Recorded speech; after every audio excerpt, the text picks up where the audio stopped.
Hola amigos, bienvenidos a este canal. Las generaciones de los años 60, 70 y 80 estamos viendo con preocupación el estado actual de la sociedad mundial. Estamos viendo cómo cada día nos acercamos a un desastre a nivel social, político, económico y a nivel mundial. Y lo peor es que parece que vamos a ese matadero como borregos. La pregunta aquí sería, ¿qué o quién o quiénes son los autores intelectuales de este desastre? ¿Qué o quién o quiénes son aquellos que nos están empujando a este oscuro futuro cercano? Hombre, no se mueva, que hoy doy inicio a una serie de vídeos tratando de enlazar información de muchísimas fuentes, buscando armar este complejo rompecabezas en el cual la tecnología actual, la tecnología de punta, nos tiene atados de manos y nos está robando el protagonismo de la construcción de nuestra propia historia planetaria. Soy Alonso Arago y esto es un viaje con Enemigo a bordo.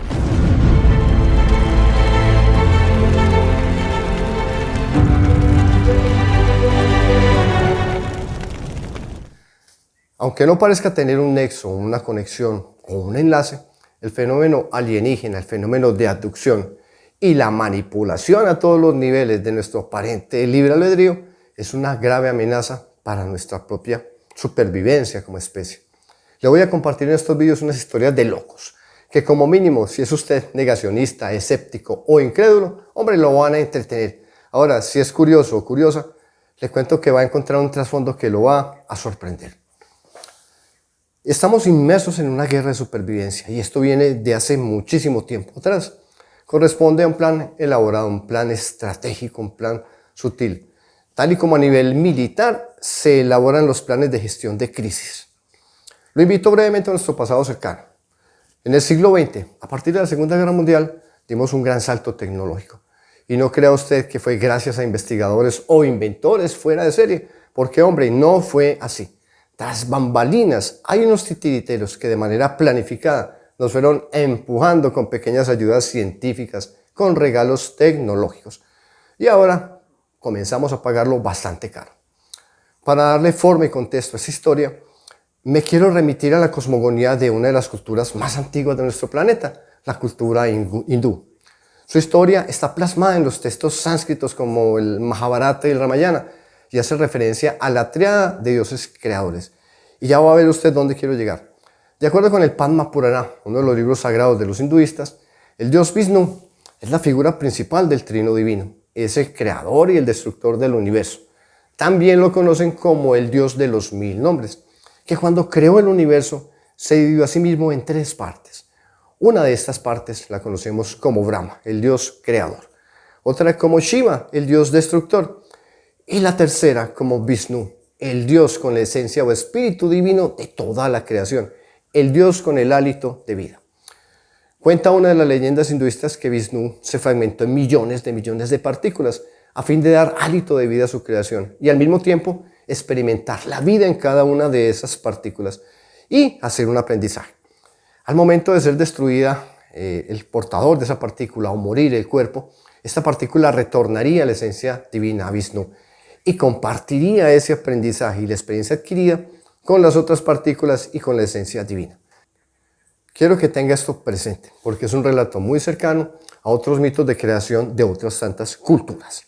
Y a una teoría alienígena que sustenta el doctor Corrado Malanga, un investigador italiano del fenómeno UFO, del fenómeno OVNI y especialmente el fenómeno abducción. Ahora, ¿quién es Corrado Malanga? El doctor Corrado Malanga ha sido profesor e investigador del Departamento de Química Orgánica de la Universidad de Pisa desde el año 1983. Es un científico reconocido a nivel internacional, entre muchas cosas como 50 artículos que ha publicado en revistas científicas sobre su especialidad, la química orgánica. También ha sido un apasionado del tema UFO. Trabajó en el CUN, que es el Centro Ufológico Nacional en Italia, como responsable del Comité Técnico Científico. El CUN es una institución fundada en el año 1966, siendo ahí en Italia el organismo referente, el más reconocido en el ámbito de la investigación ufológica. Allí el doctor Malanga se destacó por su aproximación científica a los asuntos de los que se ocupaba dentro del CUN, especialmente los relacionados con los análisis espectrométricos de los terrenos donde supuestamente se habían posado ovnis y la autenticidad de las filmaciones.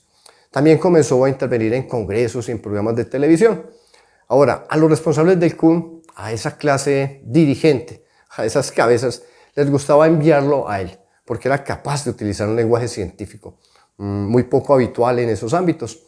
Ahora, esta feliz relación se terminó en el año 2000, luego de la publicación de un libro del doctor Malanga. Ahí lo tienen, OVNIs en la mente. El CUN entró en contradicción con el contenido de ese libro y cortó los servicios de Malanga. Ahora, ¿qué fue lo que encontró el doctor Malanga en sus años de investigación? Le voy a dejar a usted en la descripción los links de su página y videos del tema. Y yo se lo voy a resumir así. El doctor Malanga se convirtió en un experto en hipnosis regresiva y encontró que casi todos los abducidos a los cuales él en su consulta hipnotizaba relataban situaciones similares y secuestradores similares. Los llamados del tipo grises, los llamados del tipo reptiloides o insectoides, e inclusive entre ellos, quiero que se tenga fino, militares humanos, soldados americanos, soldados italianos, soldados alemanes, soldados de la OTAN. Ahora, ¿qué buscaban estos secuestradores? ¿Había algún nexo común entre los abducidos? Se lo voy a mostrar por acá. Primero, la mayoría de estos abducidos tenían un nexo común en su RH sanguíneo, el O negativo, o provenían de familias en las cuales alguno de los miembros, por lo general el padre abuelo o la madre abuela, lo tenían, eran O negativo. Segundo, los secuestradores realizaban algunos estudios y prácticas tecnológicas avanzadas en busca de capturar a los secuestrados un componente de tipo energético, que en particular solamente poseían estas personas, y al cual el doctor Malanga le ha dado el nombre de ánima. Y que de acuerdo al relato bajo hipnosis de esos abducidos, al ser llevados en terapia a lo más profundo de sus psiquis, resultó ser parte inherente a los primigenios humanos. Llámelos usted neandertales, cromañones, homo erectus, homo habilis, de los cuales ellos, los abducidos, conservaban un material genético concentrado en su grupo sanguíneo, en su genética, en su cadena de ADN. Eran descendientes de los primigenios. Y durante la hipnosis regresiva, esa partícula llamada ánima se reconocía, se identificaba a sí misma ante el grupo de trabajo de Malanga como una porción de conciencia creadora, una partícula inmortal del creador. Los secuestradores alienígenas militares humanos sometían a los humanos a prácticas tecnológicas en los cuales a la fuerza se trasladaba esa partícula a un cilindro o contenedor o a otro cuerpo, bien fuera de un híbrido o un alien puro, o un clon humano inclusive del mismo sujeto portador del ánima. En resumen, estos secuestradores inducían al ánima a habitar en otros cuerpos de especies alienígenas. La seducían, la forzaban, la manipulaban, tratando de tenerla bajo su control, a fin de utilizarla para inmortalizarse. Porque esta partícula, les repito, se identificaba como una parte inmortal del creador. Ahora, ¿cómo poder utilizar a esta ánima, a esta partícula? Bueno, en la mente del alien o del clon se inserta un archivo con información personal, con recuerdos como identidad, conciencia de ser e inclusive datos tecnológicos o referentes a su especie, a su cultura, a su origen, a su evolución o a su misión si es del ámbito militar.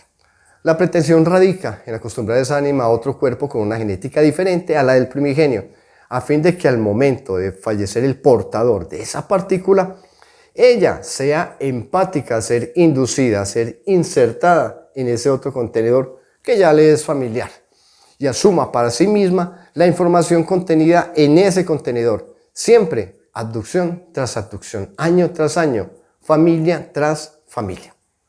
Porque tal y como les pone Malanga, el fenómeno de abducción no es aleatorio, es un fenómeno planificado. Es repetitivo, es recurrente, es heredado. El ánima se siente cómoda, familiar, en un contenedor de características conocidas, empáticas a ellas, y por eso pasa de padres a hijos, a los herederos del Rexus O negativo, del RH O negativo, lo cual conlleva a los secuestradores a hacer un seguimiento y un secuestro posterior, siempre generación tras generación. La finalidad de todo este arduo procedimiento es acostumbrar al ánima a ese contenedor alienígena y arrebatárselo a su contenedor humano y alcanzar la inmortalidad de que goza el humano aún sin saber. A partir de la década de 1950, cuando se procesó la vacuna de inmunoglobulina, que evita el rechazo orgánico durante la gestación o embarazo, el fenómeno de adopción dejó de ser exclusivo de los RH-O negativo y al día de hoy se registra en los O positivo. Llegados a este punto, puede que suene descabellado o muy loco lo expuesto por Malanga, pero déjeme yo le pregunto, ¿ha tenido usted experiencias de déjà vu? ¿Ha escuchado en su casa o en historias familiares relatos de aparecidos, de duendes, de monstruos bajo la cama de los niños, de amigos fallecidos que fueron vistos en otros lugares? En el próximo capítulo le voy a traer otros componentes que se enlazan con el argumento visto hoy, hasta que construyamos juntos, usted y yo, hombre, aquello que está oculto detrás de los mitos y leyendas, y de los relatos de nueva era, de esos relatos de nuestros supuestos salvadores del planeta. Hay mucha tela por cortar, solo déjeme decirle que estamos en medio de una guerra silenciosa y tenemos el enemigo gordo.